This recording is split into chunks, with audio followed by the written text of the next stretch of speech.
Un homme de 43 ans a été à l'état de Bauchi au Nigeria alors qu'il tentait un charme de gilet pare-balles. Sinon le porte-parole de la police, Ahmed Walki. Waouh. Un homme de 43 ans, nigérian, a été parce qu'il tentait un gilet pare-balles magique. En tout cas. Le guérisseur traditionnel qui a tiré avec l'arme fabriquée localement a été arrêté ainsi que 2 autres suspects, tandis que les autres suspects sont toujours en fuite. La victime a été identifiée en tant que Mohamed Ali, un villageois de la région. La police a réagi rapidement après avoir appris l'incident et transporté Mohamed Ali d'urgence à l'hôpital, mais il a été déclaré à son arrivée. Waouh. 43 ans d'âge. Va essayer un gilet pare-balles magique. Bon, d'abord, comment une personne irait essayer un gilet pare-balles magique? Quelles sont ces personnes qui essaieraient ça? Un membre de l'armée? On va compter ensemble. Un militaire, c'est-à-dire un militaire, membre de la police, ou un criminel, n'est-ce pas? Un militaire le ferait. Pourquoi un militaire le ferait? Certainement un militaire le ferait s'ils sont en guerre. Si le pays est en guerre, on pourrait comprendre qu'un militaire africain qui croit au gris-gris parte chercher un gilet pare-balles ou un système de gilet pare-balles pour le protéger de la guerre. On pourrait aussi comprendre pour un policier en cas de guerre ou en difficulté politico-militaire, n'est-ce pas?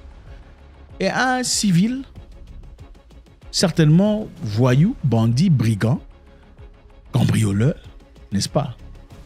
Avec quel objectif? Au cas où je vais voler et qu'on me poursuivait, même si on me tire dessus, que rien ne m'arrive, n'est-ce pas? N'est-ce pas ou pas?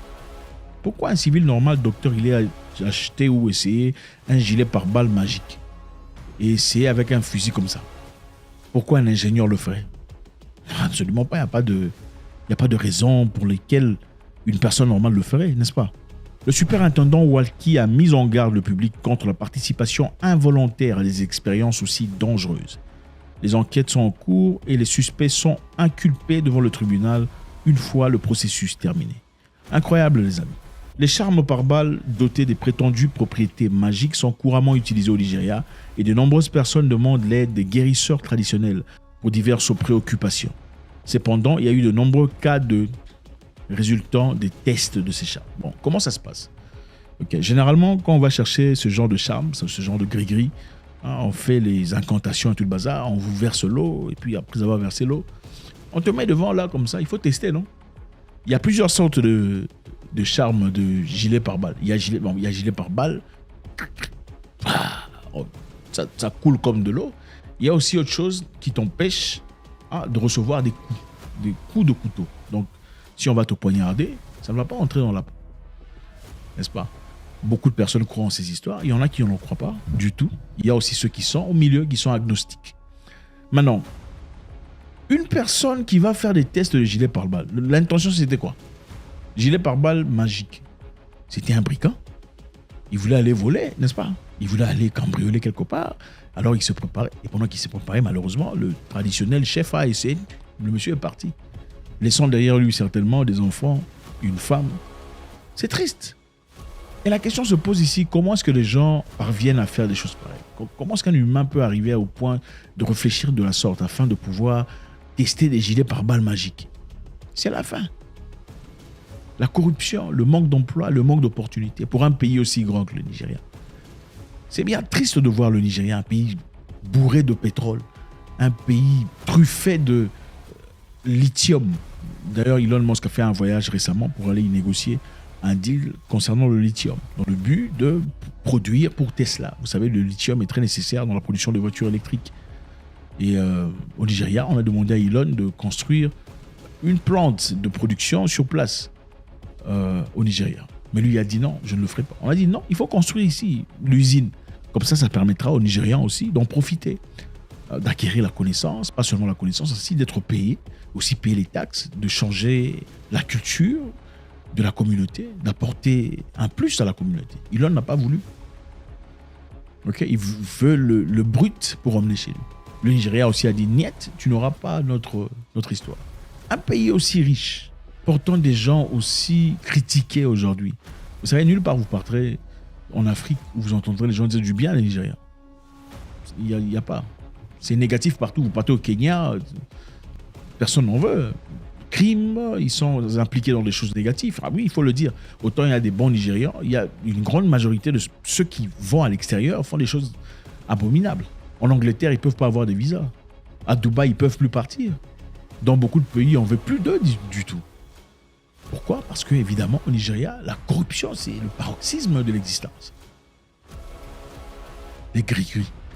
Nous savons aussi qu'il y a un pays ici en Afrique centrale où on croit en ces histoires. On appelle ça Maï-Maï. Maï-Maï, c'est... On fait des incantations, on te tire dessus, et l'histoire tombe, ça coule comme de l'eau. Okay? Est-ce que c'est vrai? Je ne sais pas. Moi, je n'ai jamais vu ça. Okay? Je n'ai jamais expérimenté. Peut-être vous allez nous donner des détails, mais nous savons que généralement, les Africains, d'un coin à un autre, chacun croit en ce qu'il croit. Okay? Les Sud-Africains, par exemple, croient en ce qu'ils appellent Tokolosh. Tokolosh, apparemment, c'est un petit démon ou un petit esprit de forme humaine, mais très court, comme un nain ou quelque chose comme ça.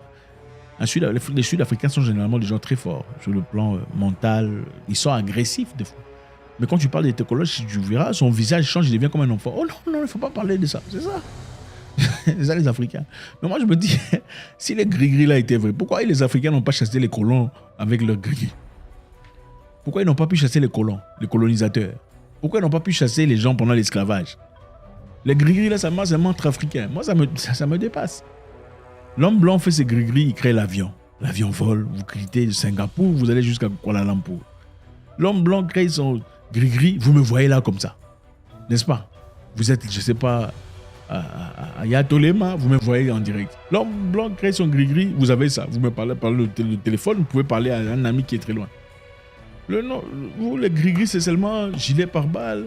Comment voler quelqu'un, disparaître sans qu'on te voie? Comment jeter des trucs aux gens maléfiques, des sorts? Pourquoi? Pourquoi les gris-gris des Africains ne les aident pas à devenir les meilleurs du monde?